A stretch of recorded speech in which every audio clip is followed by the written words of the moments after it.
Hi everybody, so recently I gave my interview for the position of IT Developer Analyst at Canada Revenue Agency CRA, and so CRA's tech stack is basically core Java in the backend and Angular in the front end, and recently it's been moving its legacy systems onto cloud, so there will be many openings in cloud CI/CD as well in the future, so stay tuned for that.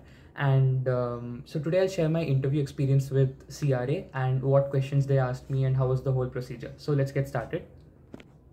So to begin with, CRA and Dalhousie University have a very strong tie-up where every semester students get hired into CRA for its various technology roles, and Dalhousie plays a very important role in handing over these students. So I'll start off with the questions. So basically, so first of all, it was an in-person interview at Hotel Halifax. It's located at Barrington Street in Halifax itself. And the first question was introduce yourself, and then what is Gradle and Maven and their plugins in a project. So you have to talk about Gradle, Maven, all that packaging, and then how it works out in maybe your favorite code editor, and what exactly does pom.xml do. That was the next question. And how does pom.xml give you the imports in your project? So in pom.xml, when you add dependencies, how does it happen that when you create a class file, a Java class file, and then you add imports and then it automatically gets imported? How does the whole process work? So that, what is the difference between jar and var packaging? What is it used for? And in detail of each. And then git rebase versus git squash, difference between Java and Docker, unit testing with examples. And for a couple of my friends, there were questions on stages and jobs in CI/CD and difference between snapshot version and release version.